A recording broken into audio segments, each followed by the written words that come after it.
Two guys either side of 50 with one dream to achieve middle-aged sporting glory. This is the Missing Links Golf Show.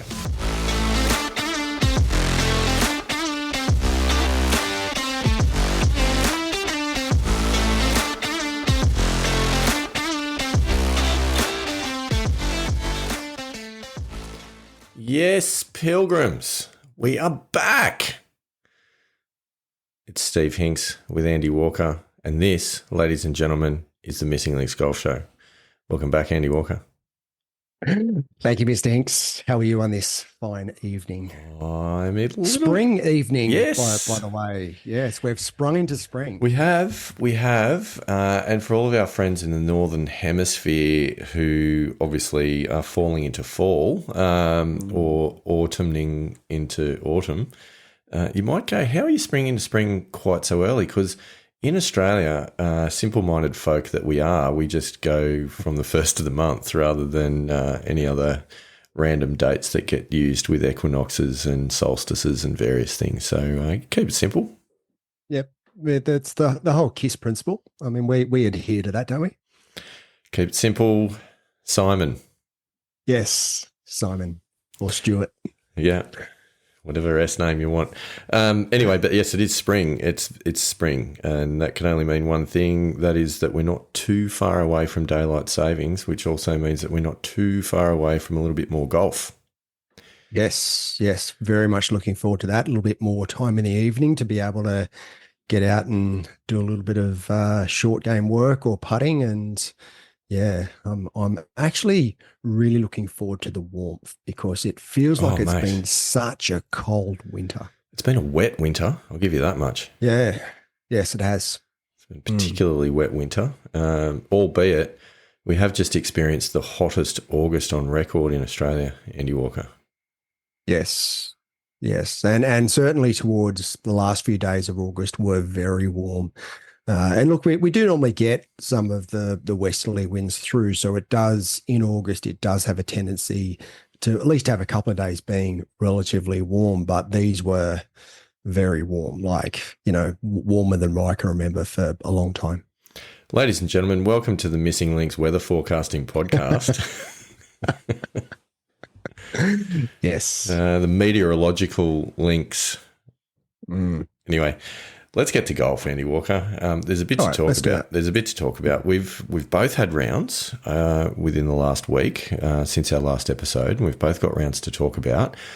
It is possible, though, that given that they were such adventurous, such full of what are the words I'm looking for here? They were rounds that were just full of action. There was so much that was going on. We might. Would you call it epic? I'm not sure yet. I'm not going to call my round epic. I won't go quite that far. Okay. I will say eventful, interesting, game of two halves, all of those sorts of cliches. Yep. I'm happy to throw it there. I don't know about yours. I know all I know is the overall result due to the Golf Australia app that threw up a handicapping result for me, but I know nothing else. And you have given a very cryptic phone call to me yesterday after your round. Yes. To say that there was a lot that went on. There was a lot that went on. So I'm looking forward to hearing about that. And what that means, Pilgrims, is we might not get to both rounds in full detail tonight because I think we need to do them justice and pick them apart in minute detail because we know that's what you love. This could be a two-parter, Andy Walker, is my point.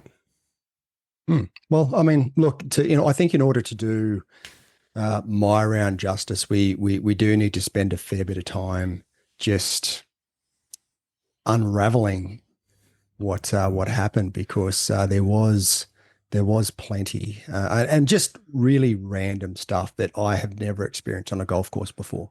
Interesting. Which is going to be interesting to see and hear what your thoughts are on the matter. I'm sure I'll have some. Before we get to that, though, there's also been quite a bit going on in the professional golf world, and albeit that's not always our focus, but it would be remiss of us not to mention it. So the FedEx Cup playoffs have been played and won. Yep. In what you might describe as a bit of a procession for Scotty Scheffler. Mm. I don't think anyone was particularly surprised because when you give him a lead like that going into the first round of a tournament, it's going to always be pretty hard to beat him. Well, not necessarily the last couple of years, but he fell in a pretty big hole last year, and Rory came back and won it. So this is true, undermining my argument, nevertheless, but that's fine. That's what I'm here for. Yeah, my question though, Andy Walker, is: do you find this format interesting and engaging, and is it something that makes you want to watch the golf on the weekend? Not really. No. I was pretty uninspired by it. I did watch a little bit of rounds 2 and 3. Actually really enjoyed watching Adam Scott fire up and play some good golf. So that was good to see. I'd love to see him come back and get back to the top of his game, but I'm not sure whether that's going to happen. I think there's going to be sort of good rounds and sort of spurts of good form, but whether he'll actually sort of get back to his sort of Masters form, I'm not sure. So, but overall, I don't know. I heard what Scotty Scheffler said about the format leading into the Tour Championship, and I have a tendency to agree with him in that,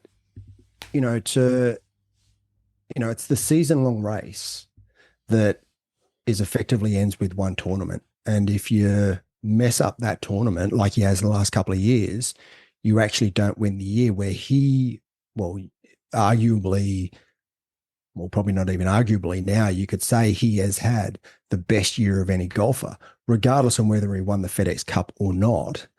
I think he probably should have taken out, the golfer of the year. Whereas if he'd sort of done what he did last year, then he wouldn't have won the FedEx Cup. And you sort of go, well, is it then really a season-long race? I don't like the term season-long race, and I will point you in the direction of the Australian National Rugby League competition, where we have a minor premiership. Yep. And then we move to the finals. And I think that's kind of what the PGA Tour is trying to achieve, that they've got the season-long, week in, week out tournaments, which you might call the season proper, the battle for the minor premiership, the battle for the rankings, to qualify for the final series, which at the moment they've got as the playoffs, and they go then the 70, 50 and 30. But I would point you to a conversation that we had around the Olympics, Andy Walker, and the discussion of a different format in the Olympics, and potentially looking at match play. Yeah. And I want you to try this on for size, because there does have to be some level of reward for consistent performance throughout the year and where you place in the ranking. So here's my pitch, Andy Walker. You play the whole year of the PGA Tour, the FedEx, chase for the FedEx Cup, whatever you want to call it, and the top 64 go through into the playoffs. First round of the playoffs is the bottom 32 out of that 64, so it's rankings 33 to 64. So we're talking match play, yeah? Match play, sudden death. So that bottom 32 turns into 16. They're matched up against the next 16 places. So the ones that are the top 16 after the 33 to 64, they then slot in. So they then go 16 on 16, and then they come up, the winners of that comes up against the next best 8. Who've skipped the first 2 rounds of playoffs. The winners of that come up the next best 4, and then the winners of that come up against the next best 2. So effectively, your players that are ranked 1 and 2, they'll skip the first 4 rounds of the playoffs and go straight to the semi-finals. That's their reward for a consistent season. But then what we have, hopefully, is playing for the championship, grand final style, man-on-man, 18-hole match play, put it all on the line to win the grand final. That I would pay money to see. With the top 2 missing the first 4 rounds, that sort of, you could say it freshens them up, but it also doesn't allow them to get into the groove of the competition either. This is true. I'm not saying it's a perfect system, but it's a suggestion. Yeah. And at the end of the day, the other thing, and I've read a few. So maybe we split the field and we get the better half that get a second bite at the cherry if they lose, perhaps, is another way of doing it. Top 8 style. Yeah. Look, I'm not convinced that match play is the right format for the FedEx Cup. I think that in order to find the best golfer, I still think stroke play tournament conditions, you'll sort the best golfers from, the chafe, basically, because, and this is what you want at the end of the Tour Championship. You want the best golfer to be standing, atop the platform with the trophy. So, yeah, I'm not convinced, because match play and certainly 18-hole match play, it can be so close between even sort of, the 50th player in the world and, the top 5, and you see that in the Ryder Cup. Whereas, I'm not sure that stroke play and we're talking tournament sort of major championship type stroke play, the guy who's ranked sort of, 50th or 60th, usually, they're not the ones that are at the top of the leaderboard at the end of the. I mean, it does happen, obviously, but not usually, and certainly not in recent history. See, the trouble is, though, what the PGA Tour is attempting to deliver is a grand final or a Super Bowl. Yeah.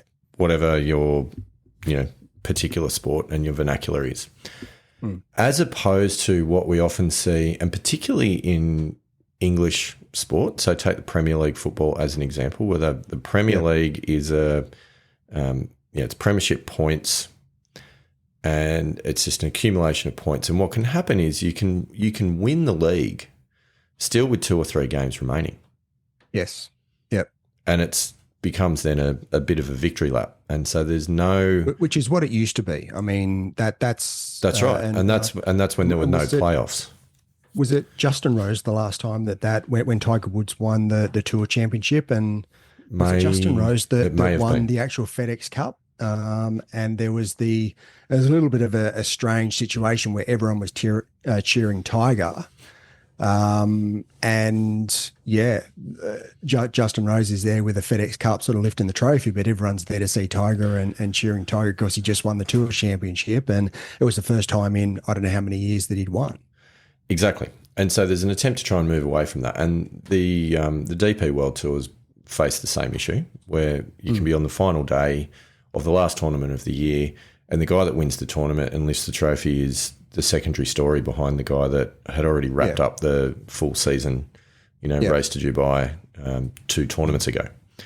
And that's what they're trying to avoid. So in some way, shape or form, they're looking to find a way where we can go, whoever's playing in this last weekend can win the whole thing. And that's where I think it's actually not about finding the best golfer, because that's the world ranking system. And Scotty Scheffler sits on that and he has that, and that's fine. But this is about finding the best group of golfers, putting them all under intense pressure at the end to see which one wins on the day. Now, my issue with it, the way that they've done it at the moment with giving people head starts, is I just don't think that happens, because you end up in a situation like we saw on the weekend where Scotty Scheffler wins the whole thing because of the head start, but Colin Morikawa actually wins the tournament off the stick. Yep. So you feel as though the Tour Championship's a handicap event? Well, it actually is, but a reverse handicap event. So it's odd for mine. Yeah. I'm not sure that they've got it right. I think that there's room for improvement. And yes, simply throw that one out there for the Pilgrims to think about. But for me, giving the best player in the world, a 10-shot lead over most of the field, well, I just don't see that as a contest.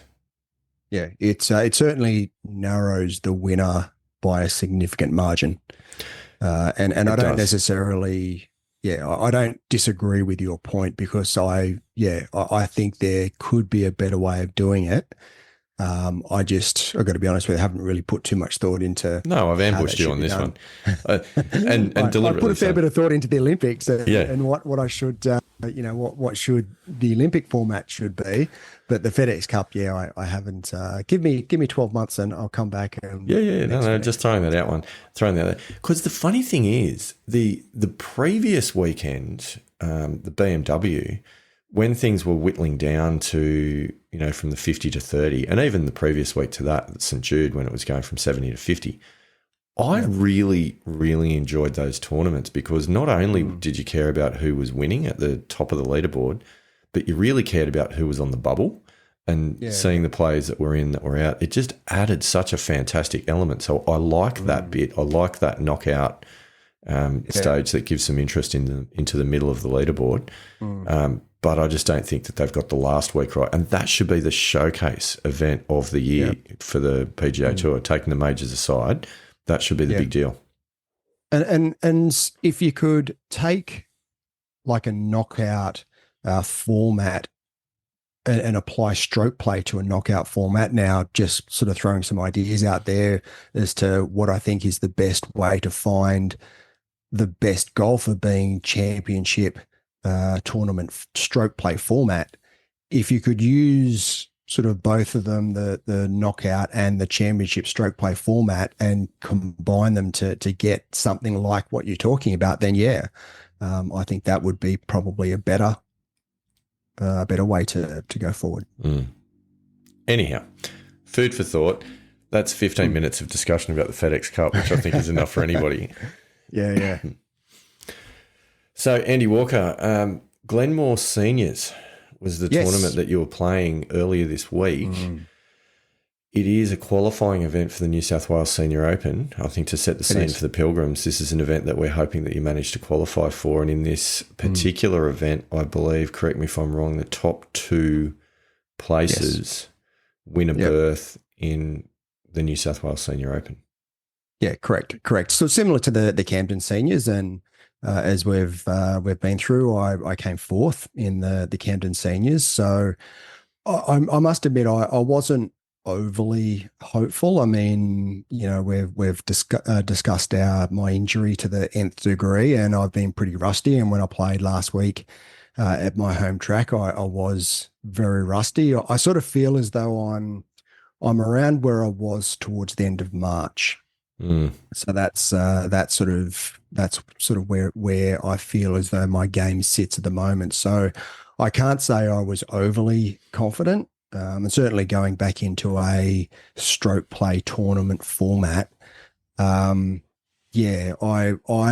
was hopeful, but I wasn't overly confident, and I was just going in there just to go, you know what, I'm just going to get back into tournament play, see how I go, get some of those, rounds and miles under the legs as we've talked about before. And my real target is more Carnarvon in a couple of weeks, and just to see if I can get a couple of tournaments under my belt.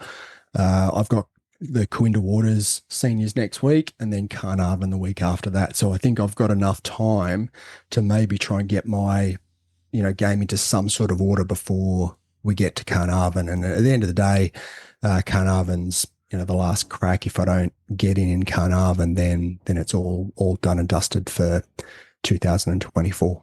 Well, then you'll be putting your application in to qualify for the New South Wales Country Championships, I would assume. Yes, correct. Will do. I see. So, all right. Well, I think I speak on behalf of all of the Pilgrims when I say we sincerely hope that you manage to scrounge out a top two finish. Not giving anything away at the moment, but well, look, I mean, I travel down with David McClelland again. I mean, David lives only just down the road from me, so how is the old high handicapper going? He's going all right. He had a few back issues about 2 or 3 weeks ago, and was not in a great place, to be honest with you.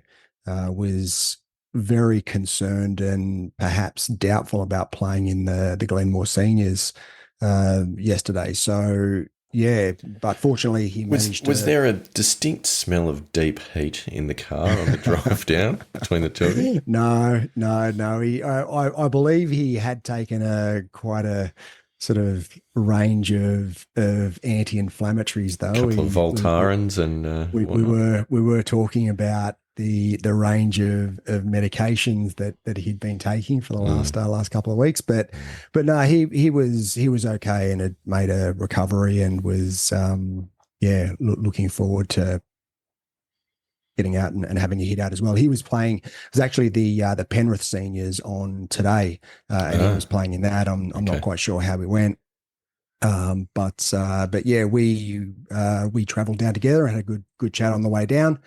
Now the weather forecast was pretty brutal. I have to admit, there was forecast for winds of up to 100 kilometres an hour.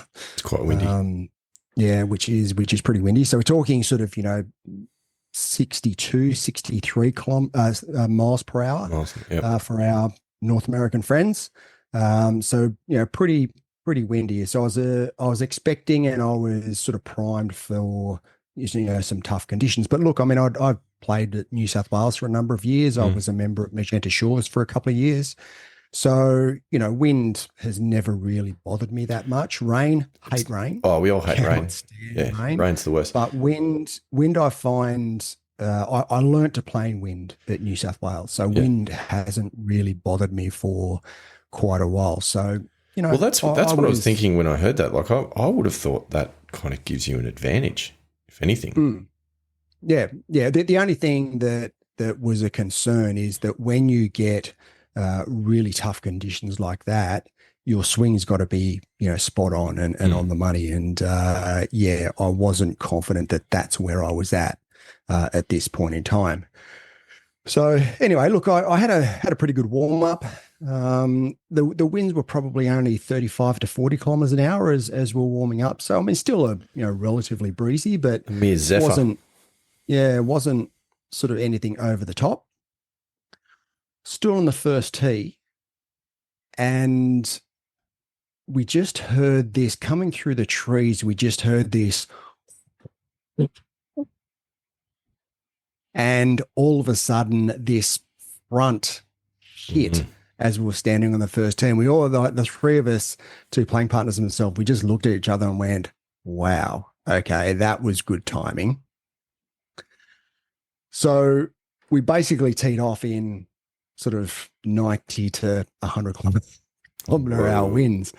And to be honest with you, it worsened throughout the day. Now, if you wouldn't have played Glenmore, I have not. Golf Club, no. So it's a relatively long, relatively tight golf course in places. Got some pretty big gum trees on the property. Oh, that's always good in the wind. And got to probably halfway through the back nine, and I started to get quite concerned. Now, this probably isn't going to do that well on the podcast, but with if anyone's on YouTube, I'm actually just about to share my screen. Oh, this is a first. This is exciting. It is. Let's see how I go. So can you see that, Mr. Hinks? I can see. Oh, yes, I can. Ooh, that's a rather large branch right there. Yes. So that was in between the 12th and the 13th. Ooh, that's not ideal. Ladies and gentlemen, on the podcast, Andy Walker is showing some screenshots of some very, very large tree branches that have come down from some of the eucalypts. These trees, by the way, the big gum trees in Australia, also in places known as widow makers for exactly this reason. Now, a couple of years ago, and I'm sure you'd be aware of this, down at my old stomping around down at Mollymook, there was a guy who was standing under a gum tree, and a branch like this came down on top of him, and he died. Yeah. As a result of being hit by the branch. This is serious stuff. this branch, and you can see sort of the top of the branch there and just how big that is. That's got to be at least what? 10 meters? Oh, I reckon it's probably more than that, maybe closer to sort of 12 to 15 meters long. And a decent, it's probably as thick as your legs, I reckon, as one leg. Easily. Now you can see just to the left of that, there's a tee box. Yeah. Just to the left. Yeah. We were walking off that tee when that branch dropped. Oof. Scared the absolute, you know what, out of me. Yeah. Now David McCollum was the group behind, and he heard the crack, and he looked over, and he saw my face. That's crazy. And just went, whoa. Okay. So did they not call the event off at this point? We shouldn't have been playing. Absolutely. That's insane. There was a Golf New South Wales official on site, and I have to say they put people's health at risk. Absolutely. By continuing on to play, because if it was just a massive risk, if you did a risk assessment, there's no chance of you playing golf in those conditions. No chance. And I must admit, I was shocked that we remained out there with these branches. And look, what they probably said was that, it's probably, within an hour or so of being over. So, let's just let it run. But that to me is still a massive risk when there are those types of branches snapping off gum trees and landing on the ground with potentially people under them. I think it was incredibly lucky that no one got hurt. That is not good at all, Andy Walker. Not good at all. No. So, look, let me just say about the course. The course and the conditions were not unplayable, right? So, like the greens were still fine. It was still, I've sort of played in similar conditions, but played like at New South Wales or Magenta Shores, right, where there's sort of tea tree bush. Like where you don't have big eucalypts going to fall on your head. Yeah, that's right. Exactly. So the conditions themselves on their own weren't an issue, right? It was challenging. Yeah, it was really, really hard. It was the gum trees and these massive branches snapping off the gum trees. That was the big issue, and I have to say I'm pretty disappointed, and I fully intend, given I've now got photos, I'm going to write to Golf New South Wales and let them know that I think it was unacceptable that a decision wasn't made to call it off. Look, I think it's a good idea to send them a letter. I also think that a strongly worded review on a world-renowned golf podcast that is streamed in over 38 countries around the world, more than 410 cities, it probably gets the point across as well. Yeah, absolutely. Did you clear this with our lawyers before we went to air with this? Yeah. No. So, the truth is a defence, ladies and gentlemen. Is it? is the truth a defence against defamation? I hope so. I don't think it is. I genuinely hope so. So, it was. Yeah, so it was pretty disappointing, and I, both my playing partners, and then I had a bit of a chat to David on the way home, and none of us thought that we should have been out there in those conditions, quite obviously. Yeah, it does sound quite dangerous. So, was that the only craziness that went on throughout the round? No. So we probably should actually get to my round.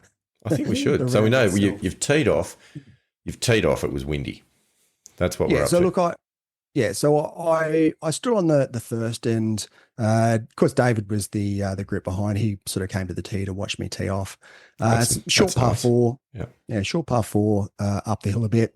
I have absolutely ripped a drive up the first to probably about 50 meters short of the green.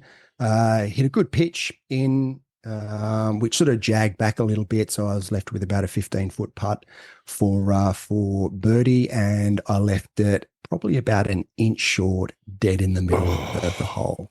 But it was an easy tap-in par to start. So look, I mean, fine. Tap-in pars, you'll take them all day long, but honestly, in those conditions, tap-in par. Yeah, look, I probably should have got up and down, but you know, I wasn't going to sort of. I was a little bit nervous, you know, because obviously first hole and all the rest. But yeah, it was a good start, and I sort of went, oh yeah, you know, this is a pretty good beginning to what's potentially a tough day. So down the second, par 4, you know, around about 360 meters, but it was sort of, you know, downhill and downwind. Hit a really good 3 utility straight down the middle of the fairway. Had about 80 meters to the flag. And I was just really unsure. And this was the thing about the wind. It was, because it was gusting, it was gusting from different directions.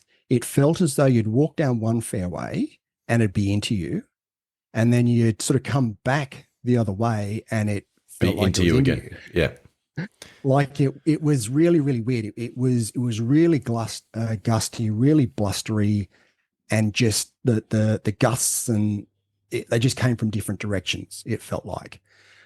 So I felt as though I was into the wind. So I hit sort of a bit of a low punch, 54 degree, and it just sailed over the back of the green. And I hit it exactly the way I wanted to. I went straight over the pin. It was actually a really good shot. I hit it exactly the way I wanted to. So I thought, you know what? That's fine. I've hit the shot that I wanted to. This is probably going to happen a few times today. Let's just deal with it. Good attitude. Down there. Yeah, got down there. It was, you know, a bit of a tricky up and down, a bit of a tricky chip. I took my 58, hit a really, really good chip shot to probably about 3 feet and made the putt. So par start. Nice. Walked to the third 185 meter par 3. Par 3. Also into the wind. It was slightly into the wind, although it was more of a cross breeze. I was in between clubs. I was in between my 4-iron and my 3 utility. So I didn't want to go over the back. And I could see that the front of the green, there wasn't a lot of trouble short and left. So I was sort of trying to, there was a bunker short right, and I was trying to hit it at the bunker and just sort of draw it off the bunker.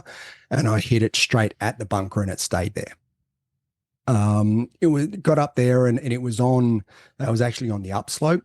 And I was really unsure as to how much sand was in the bunker. And I hit a pretty ordinary bunker shot, just took way too much sand. Left myself with about a 25-foot par putt, but a really tricky sort of downhill right to left, which, you know, I two putted. So ended up with a 4. Not too bad. So par bogey start. So the fourth was par 5, 437 meters. And I thought, okay, well, this is in my go zone. I could make, you know, birdie. I felt as though I could sort of get the shot back that I just dropped. Hit a pretty ordinary drive. It actually was lucky to miss. There was a big gum tree on the left, and it actually went through the gum tree, missed everything. How far off the tee was this gum tree? Oh, probably maybe 150 meters. So it could have been quite bad. Yeah, could have been quite bad.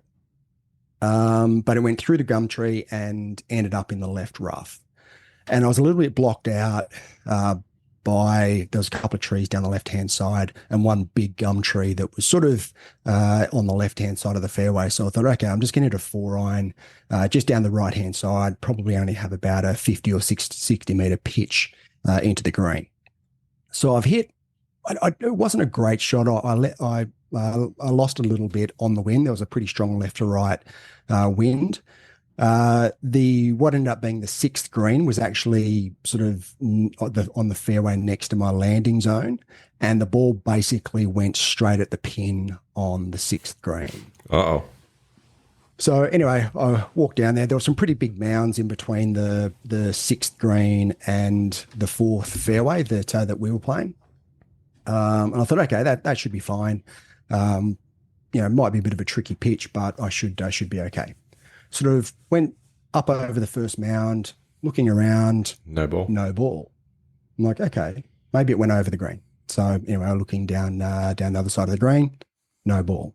Oh, there's a bunker there. Went and had a look in the bunker there, no ball. Anyway, by this time the playing partners had come to have a look. No one was around. Completely clear. There's no sort of trees or bushes or shrubs. No ball. Is it in the hole, Andy Walker? Did check the hole. Wasn't in the hole.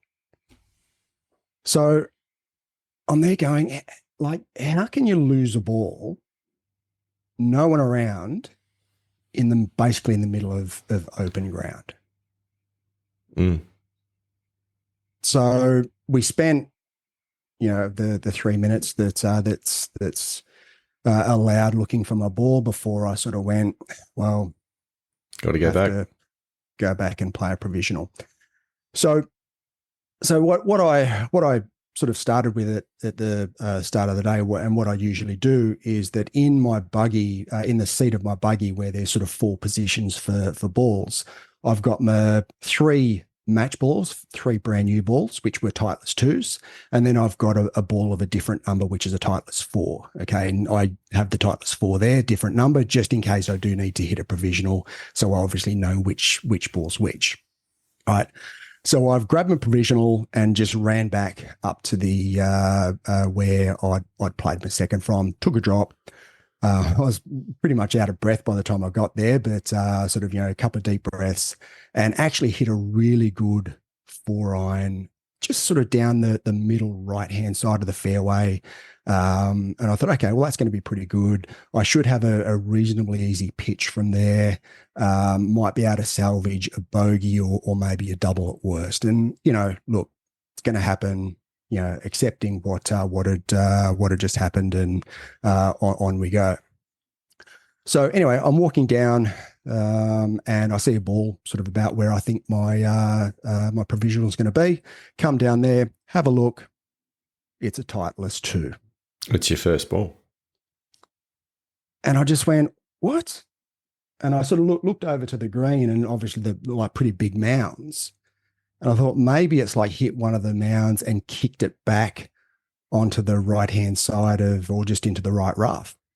And I'm like, I can't believe I've just found my first ball. But obviously I've played a provisional. Yeah. I can't actually play my first ball. So only option really is to play my provisional. So anyway, I picked up the Titleist 2, put it in my pocket, and I hit my provisional better than what I'd hit my first shot. So I thought, all right, well, it's probably 20 or 30 meters down, a little bit further. Started walking down, couldn't find my provisional. And I'm like, what? Like, how? This one was like on the fairway, I thought.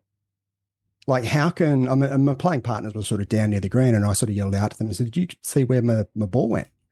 And they're like, no, we didn't see it. We were sort of, doing our own thing. And I'm like, it should be just here. Anyway, they came back and started looking for it, couldn't find it. And you know how you have, occasionally you just have like a premonition, like a thought. And the thought is just so silly that you just go, nah, that can't happen. You know what I'm talking about, right? I've walked back up to my buggy, open up the seat pocket. Guess what number ball is still in my seat? The 4. The Titleist 4. Yeah, you've picked up your provisional. I've inadvertently, when I was in a rush to get back and play my provisional, I'd picked up another Titleist 2, and hit that as my provisional, which then became bleedingly obvious that was the ball I'd just picked up and was in my pocket.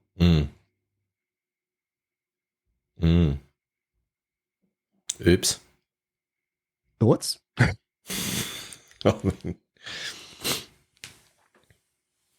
It's not a good situation to find yourself in at this point. At this point in time, I've just gone, no. Like, I cannot believe It's a schoolboy error. that has just happened. So and anyway, I mean, David McCollum was in a group behind, and he was sort of like right up, on top of us. And he obviously saw the whole thing, and I said to him, "That's a 2-shot penalty, isn't it?" Yeah. And he went, "Yep." Yeah, it is. So I've dropped the Titleist 2, dropped my provisional, hit, and of course my head was a bit of a scramble. I actually missed the green with my pitch, but then I had a good up and down for 9. Oh, I mean, single digits. Like, let's look at the wins when we can get them. I walked off the green and just went, that didn't just happen. The thing is, when I was listening to you telling that story and you were talking about you saw the Titleist 2, but you thought your ball had gone further, and I'm like, no, that's your provisional. Yeah. Didn't even occur to me. Yeah. Like, I was like, no, the provisional is a Titleist 4. It's not a foolproof system. So here's the deal. This is something that I think you need to implement into your game, and this is something that occurred to me when I was playing with a full bag full of Titleist 75s. When you remember that I bought the box, so you didn't have the 1 to 4, and I thought, this is a fantastic plan. No one else is going to be playing a 75. Until you get to play a provisional, and then you play a provisional. So here's the thing, right? From now on, what my plan is, if I'm going to play a provisional, before I hit the provisional, I'm actually going to pull the Sharpie out, and write that on the ball, and hit it to avoid any potential. Is this that ball or whatever else? Well, so, I thought my plan was fairly foolproof in that it was a different number. Yeah, your foolishness was better than the foolproofness of the plan. That's the problem. But that has never happened. Like I've never I've got to admit done that hundreds of times. I've never heard of anyone. That's been my plan. I've never heard of anyone saying potential lost ball. I'm going to hit a provisional, hit it, and then I think I'll just pick it up without finding my other one. Well, it wasn't quite what my thought process was, but yeah, I like in all the rounds of golf that I've played, that's pretty much my standard, in that I'll always have a different number just in case I need to hit a provisional. And well, you need to, you do. You need to have some point of difference, don't you? At no stage did I think that I just grab just my random Titleist 2 match ball and hit that as a provisional. Like, anyway. So 5 over after 4. Yeah. And so we get, and I imagine a few little pieces of frustration that's starting to bubble to the surface at this point as well. Oh, look, I was actually relatively calm, to be honest with you. And I was more looking at the irony of the situation rather than being angry as such. Okay. So my mindset wasn't in a bad place. And I stood on the 5th tee and I thought, well, look, I'm 5 over. Let's just try and finish as best as you can. Probably, 5 over after 4, has done you chances. It's going to be a hell of a round to win it from there or finish exactly. top 2. Yeah. So let's just put into practice, your tournament play, get your head back in the game, see where you can end up. This all sounds good. Yeah. So 5th hole, I've hit a reasonably good drive down the left-hand side of the fairway, but because the wind was still left to right, it sort of started taking it towards the middle of the fairway, and it was a bit of a dogleg left. Anyway, I thought, okay, well, just be on the right-hand side of the fairway, down near the end of the dogleg. Got down there, and I was actually through the fairway, and I was blocked out by another gum tree. So I had to get a 5-iron. And it was only like 111 to the flag, and just hit a punch. Oh, it's the hardest. I reckon it's the hardest shot. It's one of the hardest shots in golf. Get that right? Yeah. Yep. Yeah. But I mean, I hit it okay. I just sort of leaked a little bit to the short right-hand side, short right of the green. Walked down there. There's a water hazard there. Excellent. And we saw the ball. We found the ball, and it was actually sort of half sitting out of the water. And my playing partner said, "Oh, you could hit that." And I went, "Yeah, I reckon I can." No. And he went, "No, don't listen to me." I'm like, "No, I reckon I can hit it." So out comes the 58. Got down there. Now this is a bad idea. I'm wearing my white Adidas shirt. This is a bad idea. I don't care about the shirt, but it's a bad idea. Took a relatively full swing and made pretty good contact. Right. But sailed it over the green. And then looked down at yourself. No, I did not have one bit of water or mud. Can't believe it. On myself. So I don't know how I avoided it, but so I played it out of the water, and I hit it probably 25 meters over the green. Got up there, and I went, this is actually a harder shot than what it would have been if I'd just taken a drop at the water hazard. Yep. Because at least at the water hazard, I was short right, and I had an uphill pitch to an uphill green. Yep. I was actually over the back of the green. Never good over the back. Slightly over the corner of a bunker, downhill. So I hit a pitch which just landed on the fringe and stopped pretty quickly. So I had about a 35-foot putt for bogey, which I lagged down to about 3 feet and made that for an easy double. Nice tap in double. Yeah. I just want to point out at this point, when you've gone, what are you, 7 over after 5? 5, yeah. If you had a caddy, you would not be in this situation. Maybe. Or maybe I think definitely. Because a caddy's not going to let you take the wrong ball back to the tee. Well, if a caddy had, if I had a caddy with some sort of local knowledge, who could have sort of told me where to hit it and where not to hit it, then, that may have been something that would have been of benefit. But I mean, no one had caddies. There was no caddies available. So, talking about a hypothetical situation that, is not really based on anything that is realistic. Oh, I don't write it off quite that much, but just saying that it's pretty close. Players on the PGA Tour have caddies, and they have caddies for a reason. Andy Walker. And there's a big difference between the guys on the PGA Tour and me, as this round is starting to demonstrate. Let's go to 6. Anyway, we go to 6, and 6 is a par 5, dogleg right. It was.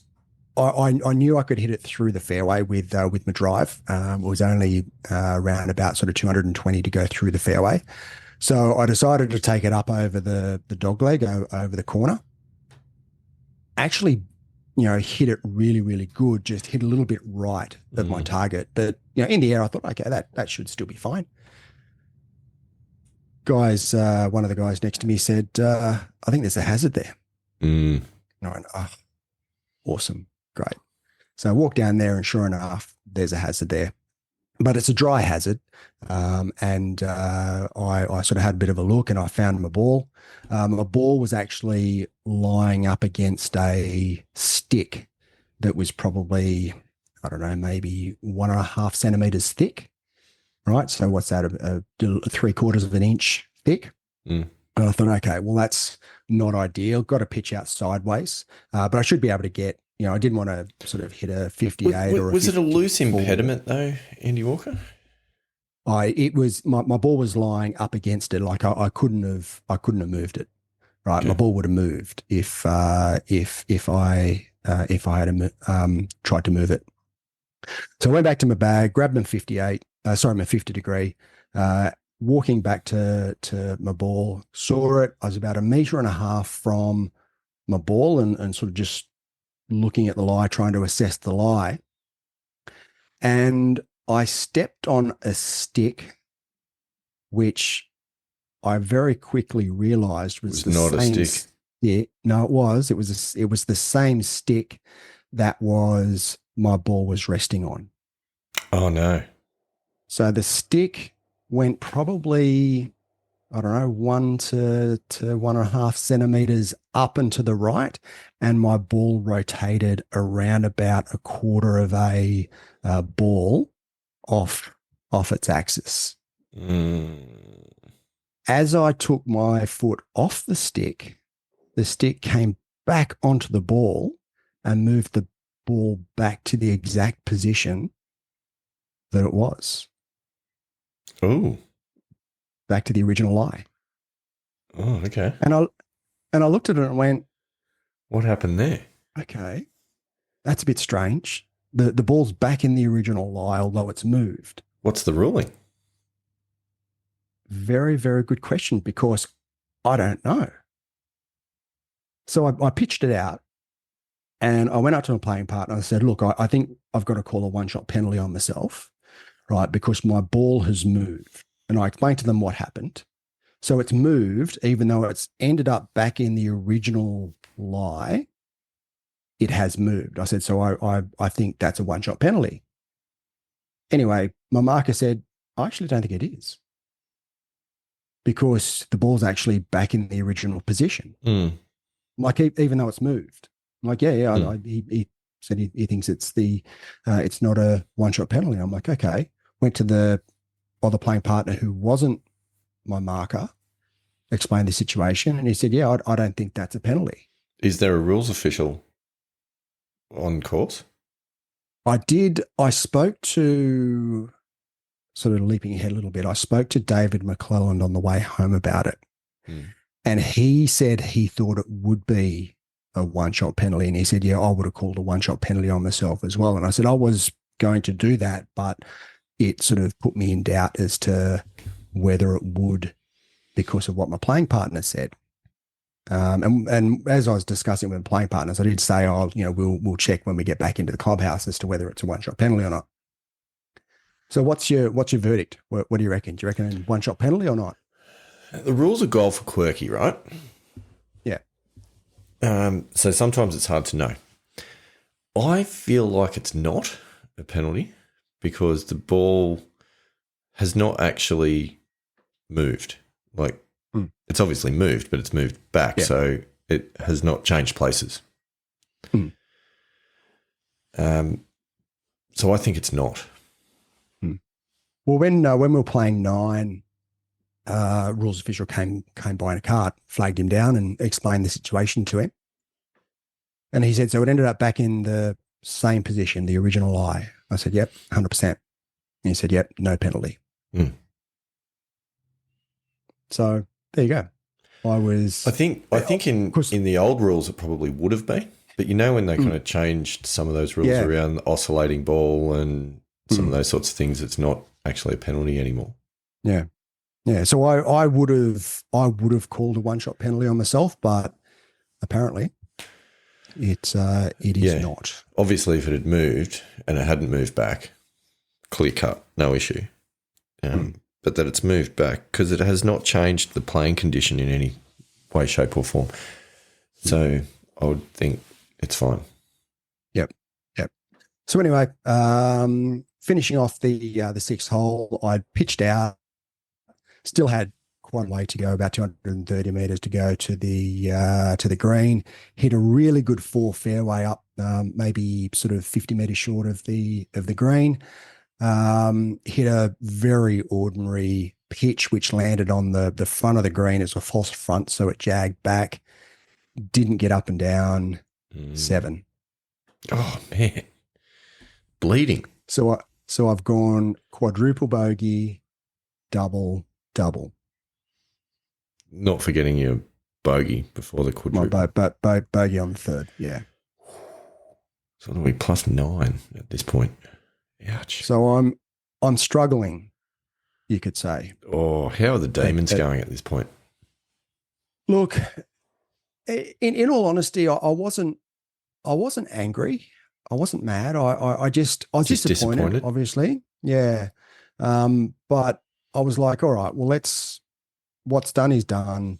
And I kept on trying to bring myself back to focus on the rest of the round because obviously throughout our pilgrimage over the last sort of almost 12 months, I've sort of thought, all right, well, if something bad happens, that's fine. It's golf.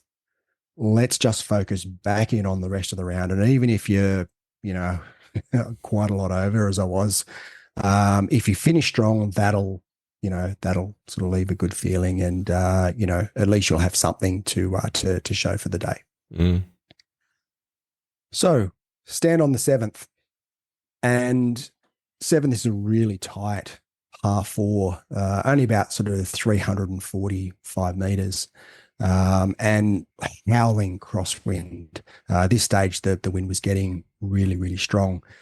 And my swing, I started to feel a little bit uncomfortable with my swing, and I just wasn't sure what it was. I just felt as though I had my over the top move back. Oh, no. And my over the top move, hitting it out of the heel with a sort of, bit of a cut isn't the best in a 100-kilometer-hour left to right wind.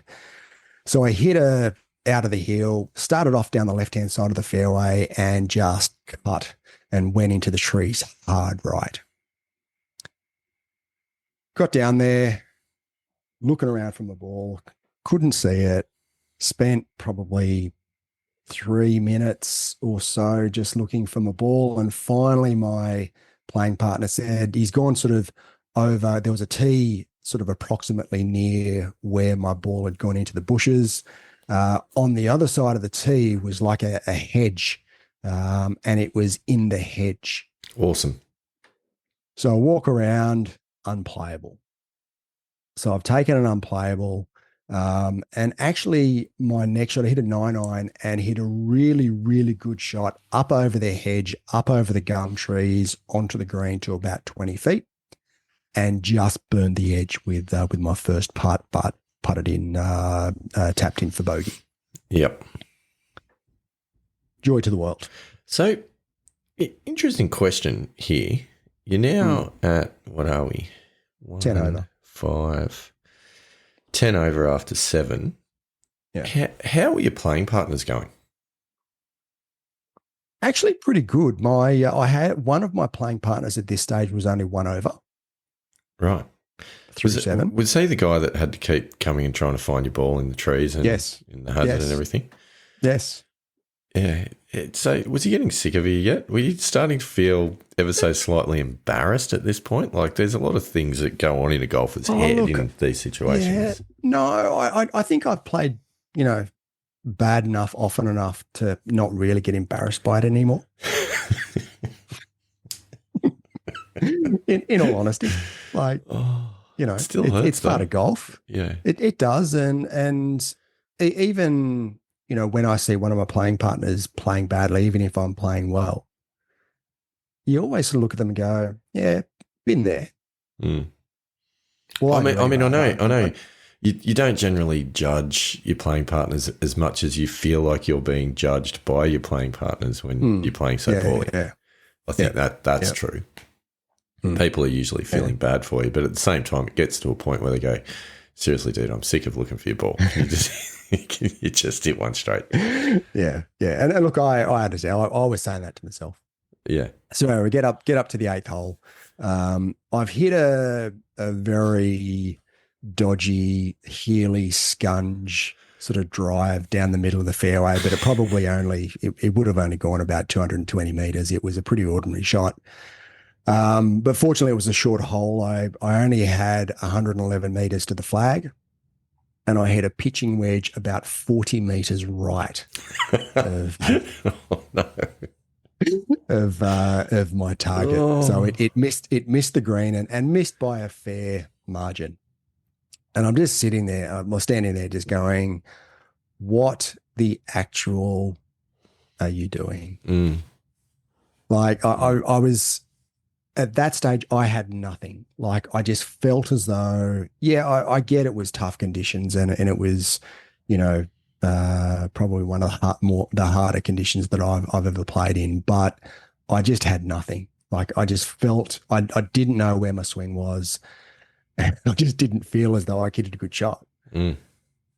So I get down there, actually at a reasonably good pitch, about, hit my landing target, but because it was sort of downhill and downwind, it sort of went probably 12, 15 feet past the flag and hit a pretty ordinary putt, and tapped in for a bogey. So 11 over through 8. So I'm waiting for it to turn around. Get to the ninth hole par 3, 146 meters to the flag, straight downwind. Yeah. Right. 137 meter water carry. Ooh. Interesting club choice. So they've put the flag in a 100 kilometer hour straight downwind par 3, where it's 137 meter water carry. They've put the flag 9 meters onto the green. Got to hit the flag stick. Chances of stopping it short of the flag, very, very slim. I mean, you could stop it short of the flag, but it'd be wet. Yes, which one of my playing partners did. Anyway, I hit a very soft. I didn't feel as though I could get a 9-iron there, and I didn't want to take the chance of obviously the water carry. So we hit an 8-iron, which it landed just past the pin, about sort of halfway, sort of middle of the green, and just sort of rolled through the back of the green. Hit a pitch and run 8-iron down to probably about 7-8 feet past the flag, and hit my putt going straight into the middle of the hole and stopped about a centimetre short. Nice. Of the hole, and tapped in for another bogey for a 12 over 9. Yeah, 48. Well, thanks very much. It's not 50, so great effort. Yeah. So I get up to the 10th, and I see David McClellan finishing the 9th, and he sort of yells to me. He goes, "Oh, how'd you go?" And I went, 48. And he laughed and he said, "Well, you've got me by 2. No. No. DMC, what are you doing? And I yelled back to him, "So did you race the bat?" Like you've just scored half a century. Like, when was the last time? When was the last time he shot 50 for 9? I reckon it would be a long time ago that he shot 50. Oh, Dave. So we had a bit of a laugh amazing. about that. Yeah. But anyway, onwards and upwards. Teed off 10, which is a relatively short par 4, dogleg right. Yeah. But I pulled my drive and went through the fairway. Got down there, and as I was getting towards the ball, I could see it was blocked out by the trees. Of course. As I got to my ball, I saw an opening below the gum trees. Which was probably about 8 meters wide. Yeah. Right. And was probably only maybe 1.5 meters high. Right. So I've sort of looked and I've gone, I reckon I've got to hit my 4-iron and put it way back in my stance, and only hit it about maybe 50 centimeters off the ground. Like it's got to go almost along the ground the whole way. Right. And the next thought that you've had is at 12 over par for 9 holes, I'm hitting the ball that well that I reckon I can pull this off. Exactly. That is exactly what I thought. And just sort of what caught my peripheral over the back of the green was out of bounds. Go for it. And what could possibly go wrong? What could go wrong? So I've probably hit the best shot that I hit. So hang on, you took it on? I took it on. Took on a 4-iron. I took it back, and I actually, similar to my short game, I used the clock system. So I had to go back to 8 o'clock. So I took the 4-iron back to 8 o'clock, just punched it through again, exactly how I'd envisaged it. Landed probably halfway to the flag, went through the rough, up the fringe onto the green to about 3 feet. Far out. That's Tapped ridiculous. In for birdie. That's ridiculous. But first birdie of the day, back to 11 over. I'm back, baby. Now, the value of a caddy in this situation is that a caddy would not have allowed you to have played that shot. You may have made par. You would have made a safe bogey at worst. Yeah. But I made birdie, so I was pretty happy with that. So something to smile about finally. Wow.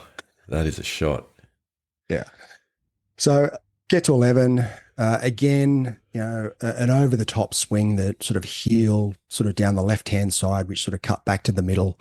Had 136 meters to the flag, but the sort of wind was more into us than anything else. So I grabbed a 7-iron out and just hit a sort of half, 2/3 7-iron, punched it sort of left of the flag, ended up a little bit past and sort of back left, had probably 30 feet sort of down the hill.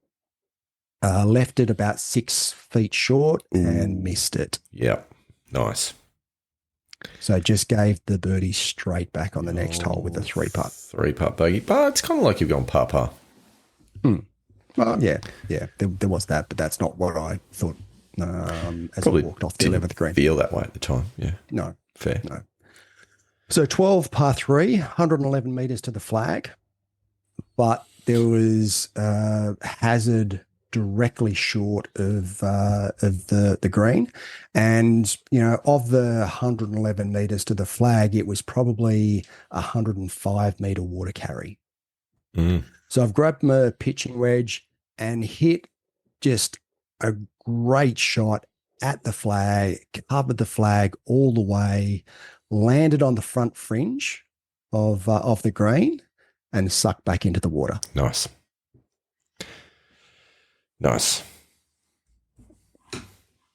Frustrated? So my playing partner just looked at me and gone, "That is your day." And I'm going, "Yeah, that is my day." So I got down there and I actually found my pitch mark, and it was out of the hazard on the other side, and I could actually drop. So I was at the point of entry, no nearer to the hole, and I could actually putt from where I dropped it from. That's how close I was to the green, and 2-putted for an easy bogey. Nice. So stand on 13. 13's par 5. Hit a really good drive just down the left-hand side. I was just in the left rough. But again, sort of this time the wind was right to left. So the wind just sort of pushed it into the left rough. Had 181 meters to the flag, and it was sort of slightly uphill over a water hazard. And I grabbed out a 4-iron because I thought it was a crosswind, and I thought, okay, if I hit it short left, I could then have a pretty easy sort of either on the front of the ground or a pretty easy pitch up the green to the flag. And just as I stood over the ball, got this really strong gust of wind, which felt like it was into us. And I thought, oh yeah, no, 4-iron's not enough club. Gone back and grabbed my 3 utility and absolutely drilled my 3 utility at the flag. Straight right through. over the green. Yeah. So I got down there, and it was a really, really difficult pitch because it was sort of all downhill. I was pitching out of the rough, pitched it just into the fringe. It rolled probably 8 feet past. And I left it short, dead in the middle, about a centimetre short of the flag. Yet again. Of the hole. Tap in bogey. Could be worse. No, tap in par. I'll tap in par. Because I was over the green for 2 on a par 5. Sorry, my bad. Yeah. So easy par. So we're plus 13 after 13. Bogey train. Yeah. So got to the 13th, and I was sort of looking at my Arcos map, and I noticed that there was a water hazard 232 meters from the tees, and I went, oh yeah, no, I'm not going to hit driver, so I'm just going to pull out my four fairway and just sort of hit it down the right hand side of the fairway, and hit it right on the head. Mm. Went along the ground about 30 meters onto the fairway. Fairway hit, tick. As I feel we may have covered in previous episodes, the validity of that statistic is somewhat questionable. And I just went, out of all the things that I hadn't done, yeah, you've rolled one. Just hit it on the head, cold top along the ground. Oh. And just went, yeah, you know what? Why not? Why not? There's one word that I'm yet to hear from this round of golf. And yeah, no, you're not going to hear that. You're definitely not going to hear that one. I can guarantee. So I got down to my ball.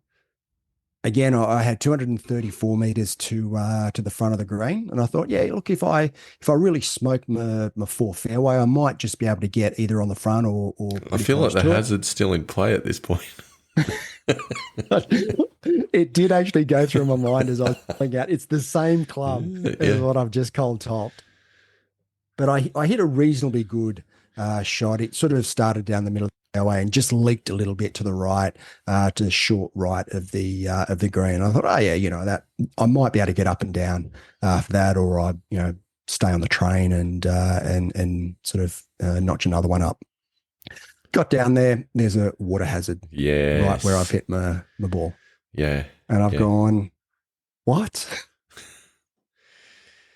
What is going on with these water hazards? It was not there on the map when you checked before?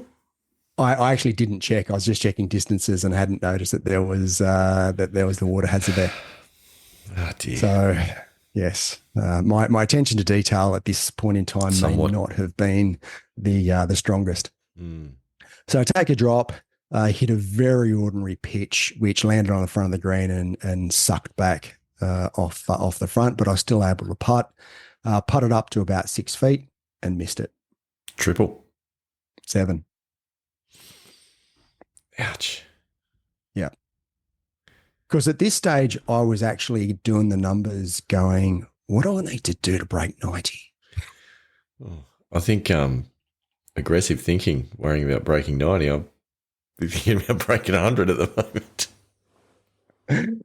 And that triple I sort of just went, oh, what is going on? Yeah. Obviously, then 90 is well in play. Yeah. And it's been a very, very long time since I've shot 90 on a golf course. So I really didn't want to do it yesterday. Mm. So we stood up on the 14th and hit a bit of a loopy and what you'd call an overdraw. Yeah. Overdraw. Into the left sort of tree line. And again, because sort of we'd swung around and the wind was right to left, it sort of pushed it sort of that way a little bit. I was blocked out by the green. So I tried to hit a snap hook sort of 7-iron around the trees and just hooked it too much. And it ended up off the left-hand side of the green and in a pretty tricky pitch, which I actually hit a really, really good pitch, but it was sort of over a bit of a knob and then downhill to the flag, and it ended up probably 25 feet past the flag, of which I've just, you know, easily rolled it up to about 6 inches and tapped in for a nice bogey. Another bogey. Mm. So 16, I stood on the tee and grabbed driver, and my playing partner said to me, "There's a water hazard about 250 meters from the flag." And I'm like, where have you been the whole round? Or is that helping? Is that allowed? I don't know. Are you allowed to say that to your playing partner? I don't know. Tournament. Anyway, anyway, it's nice of him. Thank you. Yeah. So anyway, at that stage, I then sort of looked up the hole on Arcos because I hadn't actually done that when I stood on the tee. I sort of head was off. I just grabbed the driver. I was just about to rip driver down the fairway. Yeah, sure.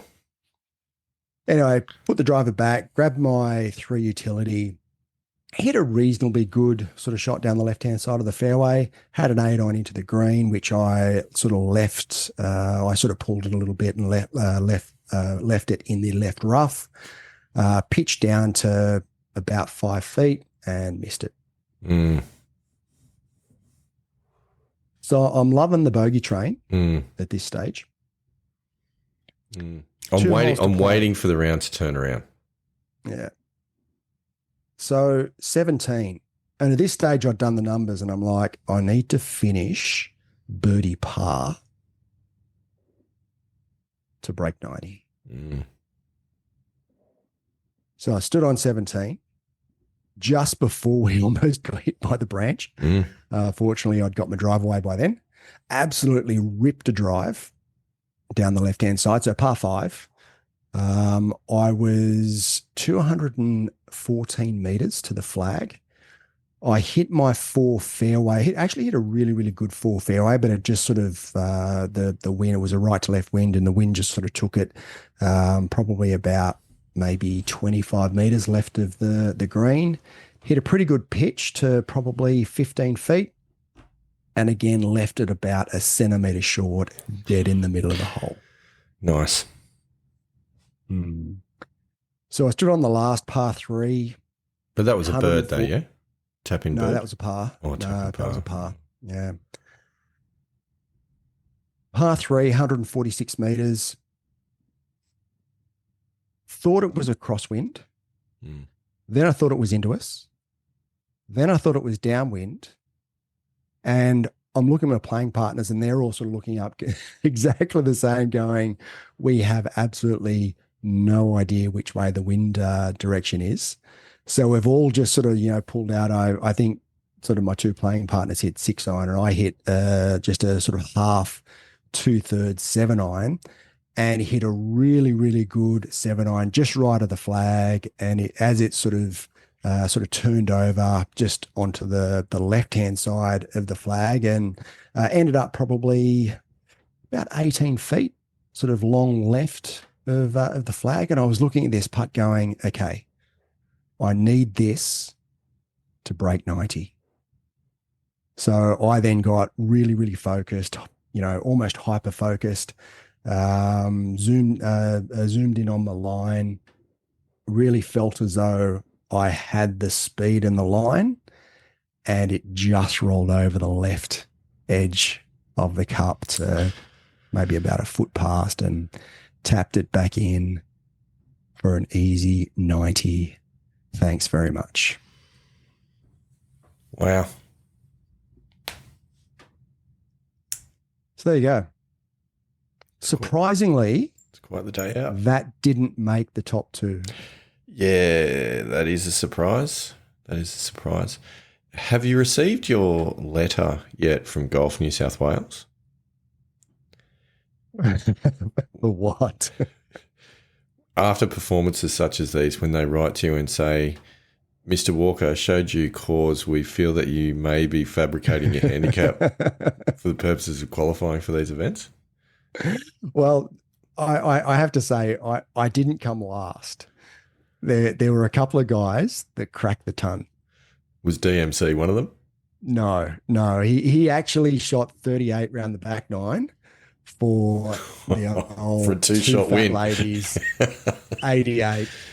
Oh. And he was pumped because I went in and handed my card and sort of went into the bathroom, just washed my face and all the rest. And as I sort of was walking back to the car, he was there unloading his gear. He looked over at me and goes, "What'd you have? Did you break 90?" I went, "No, I had 90." And he goes, "88." Fist bump. And I'm like, "What? You had 38 around the back 9?" He goes, "Yeah." I said, "I was only focused on giving myself the best chance of beating you. The thing I can't believe is like, okay, when was the last time you shot 90 around a golf course? That obviously some time ago. When was the last time David McClellan was fist pumping in the car park for an 88? 88, yeah. Yeah, so it was an interesting day. So it was a day of firsts. I have to say I've never picked up my provisional. Yeah, that's what cost you. Thinking it was my original ball. I've never trod on a branch which was leaning up against my ball, moved it, and as I stepped off the branch, moved the ball back into the original position. Never been as concerned for my safety as what I've was on the golf course. That's genuine with too. Those branches dropping around. That is genuine. We will get those photos up on the Facebook page as well for the Pilgrims to look at. It's been a very long time since I've shot 90 in a round of golf. So anyway, I did actually have Arcos going for that round, but I'm actually going to delete that round from the system and I don't know how I feel about that memory. Not sure how I feel about that.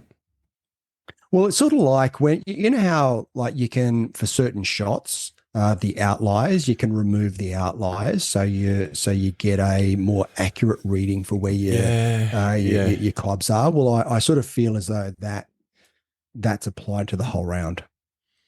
I mean, at the end of the day, the shots I was hitting and the distances that I was hitting, I don't think I actually made a norm, what you call my stock standard swing. You know, they were all either punch shots or trying to hold up against the wind or trying to do something to negate how strong the wind was. So it wasn't really. That's fair. It wasn't really something. Even if I'd shot 10 shots better, I probably would still feel as though if I included this round, it would distort the figures and the stats that I've had in Arcos. It was just one of those rounds that you have once every 50 rounds that you just sort of go, well, that just doesn't belong in the usual sort of framework of how I play golf. I can understand that. Yeah. So while my initial thought was no, you need to put it in there, having sort of given it 24 hours and a little bit of thought, I don't think I should because it's just not indicative of my game and where my game's at. No, I can understand that point. I think that's valid. We'll let you off on this occasion. Don't make a habit of it, Andy Walker. Pilgrims need the truth. Well, onwards and upwards, we got, as I said, we got the Coinda Waters seniors next Monday. So looking forward to that. I've just sort of had a couple of days to recover, or today to recover, and I'm back into the practice, and I'll be back in the high performance center tomorrow. Really, really good thing that's come out of the round is the injury, like non-existent, no sign, complete recovery. In fact, and I did say this to you when we had the conversation yesterday, is that I thought about it on about I think it was the third hole. I thought about it and thought, oh yeah, I'm actually feeling pretty good at the moment. But then after the debacle on 4, I actually didn't give it any further thought until we were coming into the car park at Wyong Golf Club, which is where sort of David picked me up from.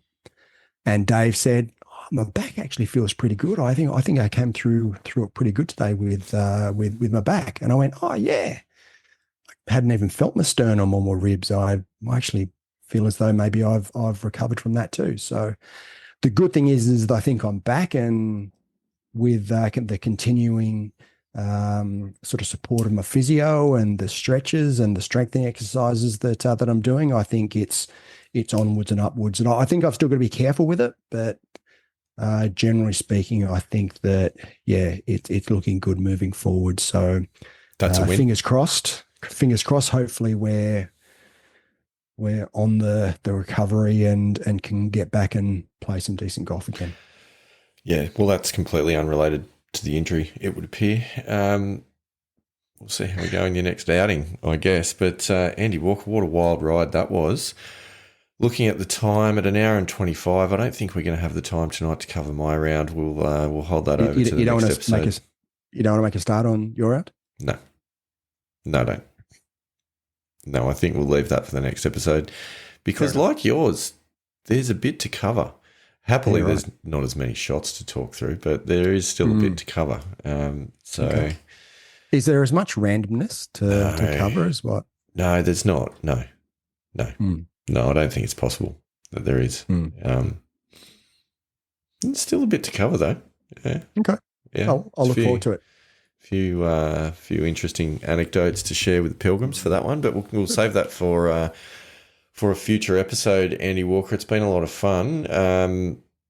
There's a lot for me to think about after that. I'm not quite sure. I'm not quite sure how to respond. There could have been a lot for me to think about, but I'm trying to just wipe it from my brain. I think sometimes you've got to do that. I think it's the right thing to do, because you just go, it's an aberration. It's one of those things. There was some crazy stuff that happened. And unfortunately, with what happened on 4 happening so early in the round as well, it just completely kills you, Yeah. And it is one of those outliers that you just go, you know what, that's just it happened, accept that it happened, and move on. And I don't even really want to analyze it too much, to be honest with you. I just want to just wipe it and go, yep, it is what it is. Let's just move on and onwards and upwards. The only thing that I would probably ask is, if you were being honest in your heart of hearts, how many of the shots were you genuinely mentally in the shot for?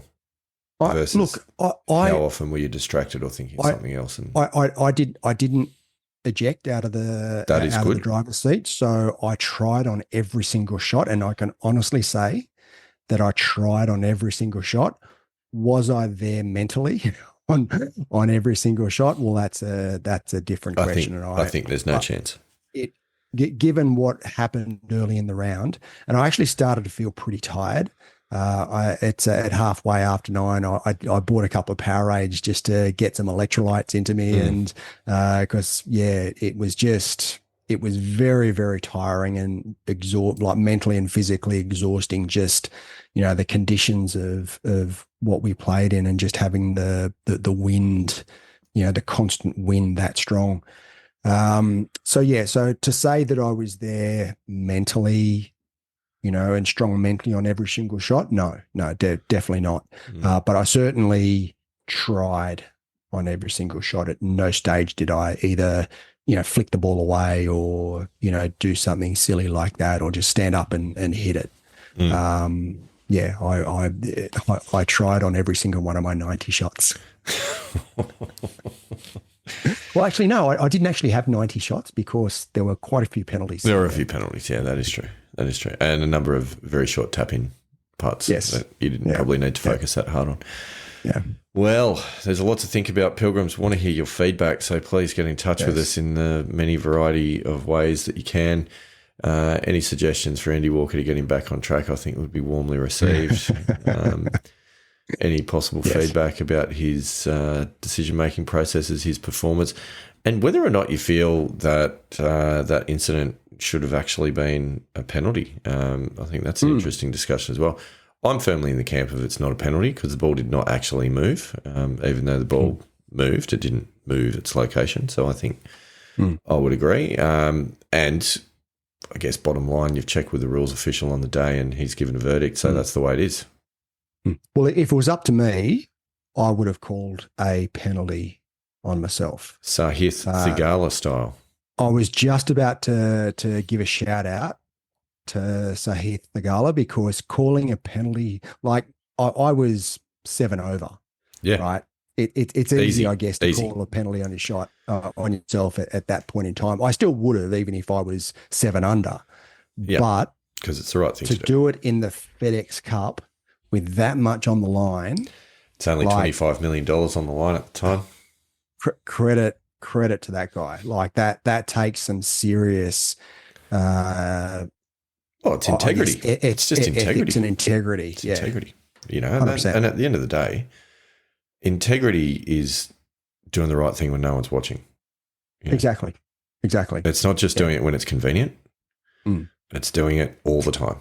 And absolutely, hats off to Sahith. I think Missing Links Golf Show Player of the Week.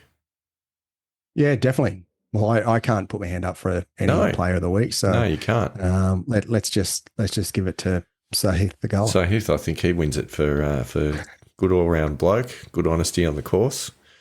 Love your work. Keep it up. So, Heath, we'll give you a shout-out on X or Twitter or whatever on earth you call it and see if we get a reply. So far, we're naught for however many that we've thrown out there. Yeah. We got nothing from Minji Lee. We got nothing from KJ Choi, surprisingly enough, and anyone else. Hannah Green, I think we threw one out there for as well. See, I would have thought the Aussies may have responded. I mean, fellow Aussie. Busy. They're busy people. They've got a lot going on. Should we maybe throw something out to Adam Scott? I reckon, given... Sure. I mean, Adam Scott and I, we're, kindred spirits. Got a lot in common. Yeah. Did you hear the story about Max Homer? I think he was buying a burger or something somewhere, and anyway, whatever he was doing, I'll get the story wrong, doesn't matter. And the person that was serving him at whatever establishment said, "Oh, here you go, Adam." And he said, "Oh," he goes, "I've been mistaken for Adam Scott. Things are really looking up for me. This is a great day." Well, he said something similar on. He was paired with, and it might have been Adam Scott. He was paired with Adam Scott, and probably 12, 18 months ago now, and he made some sort of tweet about the glamour group, or there was the good looking group, or whatever. So. Yeah, well, it was definitely Adam Scott. It was. I'd have to think about who else it was, but there was a third one in the group that was with himself and Adam. So, yes, good looking man, Adam Scott. Shane Lowry, perhaps it would have been. No, I don't think it was Shane Lowry. Right. Harry Higgs. No. Yeah. Oh no, Andrew Beef Johnston. Possibly, but probably not. Very good. Anyway, I feel we've descended into chaos once again. Andy Walker, fantastic effort. Congratulations. Kudos for you for not ejecting out of the round. Very proud of you. Thanks, less proud of your actual performance, but it's anyway, that's another issue altogether. That's golf, I think. Look, it most certainly is. I think it certainly makes the Pilgrims feel a lot better about their own games after listening to that as well. So well done for giving everyone a shot in the arm of confidence. That's what I'm here for. If a 2 handicapper can shoot 90, then let's all feel good about ourselves when we shoot 90. Yeah.